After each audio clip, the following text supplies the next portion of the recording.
अपने अपने दावे। उधर बठिंडा में क्या हाल है? अमित पांडे हमारे सहयोगी वहां मौजूद हैं। अमित, अब वक्त लगभग खत्म हो चला है, कितने लोग बड़ी कतार में अब भी दिखाई दे रहे हैं आपको जहां पर आप मौजूद हैं?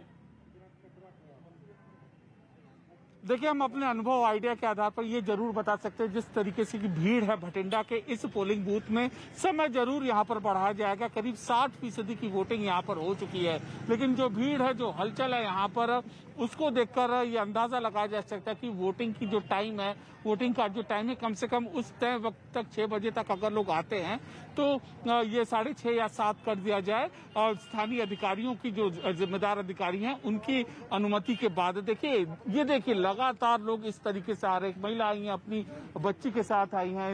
इसके अलावा ये महिला वोट देकर निकल रही है। हम पार्टी का नाम मत लीजिएगा, क्या इशू सोचकर आपने वोट दिया? ये हमारे बच्चों का भविष्य अच्छा बने, इसलिए हम पाए वोट भी आगे से बच्चों के। शाम के वक्त बहुत भीड़ है, सुबह क्यों नहीं वोट देने आए थे लोग? वो मेरी ड्यूटी थी, मैं हॉस्पिटल में लगी हुई ना, मेरी ड्यूटी अब खत्म हुई है, इस करके मैं लेट हूँ। मैं शादी में गई थी। शादी में गई। अच्छा, देखिए जो लोग अपने अपने जो वजह हैं वो गिना रहे हैं, लेकिन तस्वीर यहाँ पर यही है कि जबरदस्त महिलाओं की यहाँ पर भागीदारी है। और बड़ी तादाद में अभी भी अमित मतदान केंद्रों में लोग पहुंच रहे हैं। और नियम के मुताबिक अगर 100 मीटर के दायरे तक मतदाता आ भी गया है तो उसे मतदान का पूरा अधिकार होता है, वक्त चाहे वो खत्म भी हो गया हो। लेकिन उत्तर प्रदेश में भी आज मतदान हो रहा है। तीसरे चरण के 16 जिलों में 59 सीटों पर आज मतदान हो रहा है। इस बीच केंद्रीय मंत्री अनुराग ठाकुर ने सभी मतदाताओं से मतदान करने की अपील की। साथ ही उन्होंने समाजवादी पार्टी पर भी जोरदार हमला बोला है। निश्चित तौर पर अगर आप कुल मिलाकर देखें, अपराधी, गुंडे, दंगई और अब आतंकी, इनके तार सीधे सीधे समाजवादी पार्टी से जुड़े हैं। क्या है ये कनेक्शन? आजमगढ़ को आतंकवाद का गढ़ बनाने का। क्या है ये कनेक्शन? आतंकवाद पर चुप्पी साधने का। क्या है ये कनेक्शन? मौन साधने का और झूठे आरोप दूसरों पर लगाने का। मैंने कल भी कहा था, अहमदाबाद बम धमाकों के तार सीधे तौर पर समाजवादी पार्टी से जुड़े हैं। अखिलेश यादव जी अब तक मौन हैं, चुप्पी साधे हुए हैं। कारण क्या है? आतंकी का अब्बूजान, समाजवादियों का भाईजान, इसलिए बंद है जुबान। अखिलेश जी की बंद है जुबान। तो कानपुर नगर की महाराजपुर विधानसभा सीट से बीजेपी उम्मीदवार सतीश माना ने अखिलेश यादव पर गंभीर आरोप लगाते हुए बीजेपी की जीत का दावा किया है। अखिलेश यादव जी तो हैं जिन्होंने आतंकवादियों के मुकदमे वापस लिए थे। आज जिस समय उसी कोर्ट ने तो जो गुजरात में दिया वर्डिक्ट, जिसमें उन्होंने फांसी की सजा सुनाई है, उन्हीं के परिवार वाले लोग जिनके साथ चले, उनके पिताजी, और आज भी उन्होंने कहा जिनका ये साथ लेते हैं, आज भी उनका ये बयान है उनके समर्थकों का, उनकी पार्टी के लोगों का, कि हम संविधान को नहीं मानते, हम शरीयत को मानते हैं। तो यही इस देश की, प्रदेश की जनता को तय करना है कि संविधान बड़ा है कि शरीयत बड़ी है। वहीं यूपी के तीसरे चरण में हो रहे मतदान पर रामगोपाल यादव ने भी उम्मीद जताई है कि वोटिंग समाजवादी पार्टी के पक्ष में हो रही है। कितनी सीटें आप अनुमान लगा रहे हैं? क्योंकि प्रोफेसर साहब, आपको प्रोफेसर इसीलिए कहा जाता है क्योंकि आप गुणा लगाते हैं। आप उधर से चलिए हाथरस से, हाथरस, और उसके बाद आइए एटा, कासगंज, मैनपुरी, इटावा, औरैया, फिरोजाबाद और कानपुर देहात, और कौन से जिले बचे? हाँ, तो इसमें कितनी सीटें आ रही? एक भी सीट नहीं हार रहे, कहने का सब आ रही, सब सीटें जीत रहे हैं ऑल। तो पिछली बार जो 59 सीटों पर चुनाव हुआ था उसमें आप 9 ही जीत पाए थे।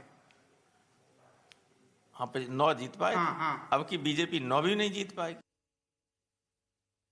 यूपी में अपने दावे तो पंजाब में भी उत्साह। बीजेपी नेता तरुण चुग ने अमृतसर में मतदान किया।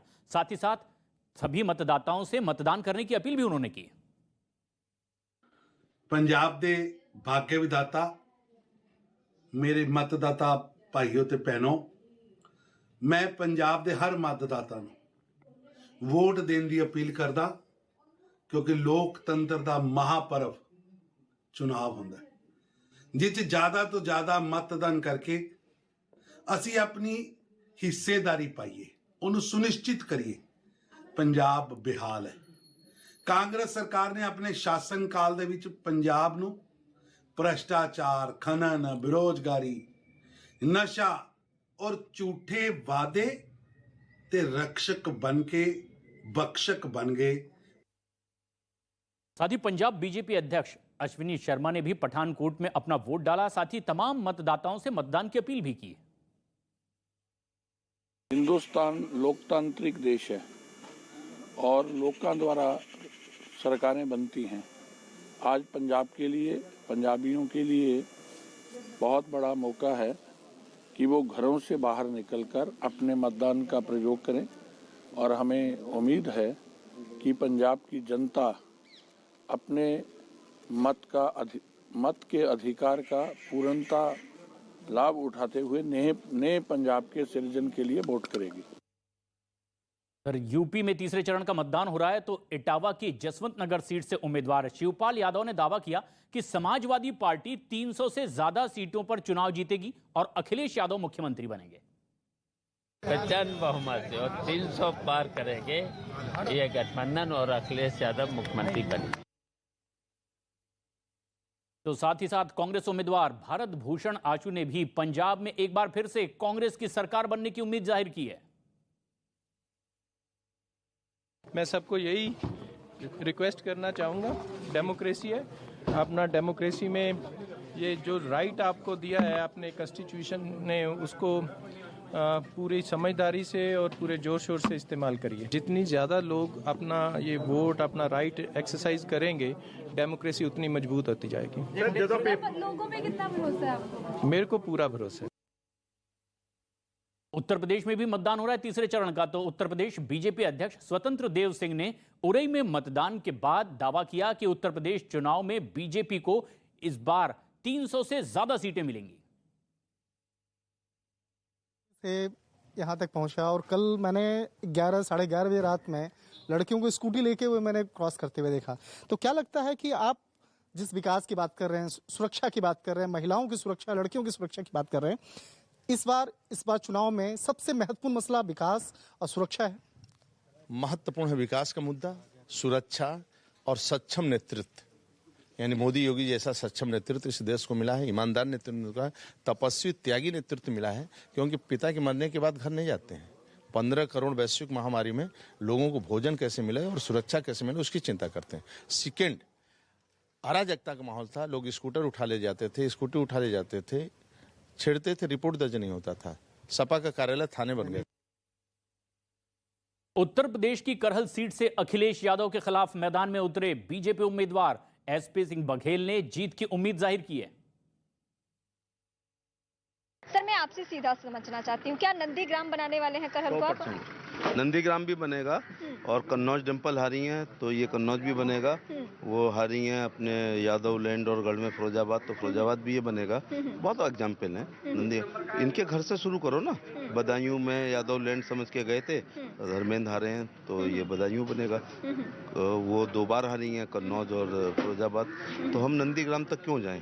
फिर यहीं अमेठी ले लो ना राहुल गांधी की, और सारी बातें छोड़ो। इस समय हालिया बीजेपी की सबसे बड़ी जीत, मतलब पर्टिकुलर सीट की बात करें तो नंदीग्राम में हुई थी, इसलिए मैं नंदीग्राम का कंपेयर कर रही हूँ। हाँ, नहीं, अच्छा है, नंदीग्राम बनेगा और नंदीग्राम से भी प्रेरणा मिल रही है।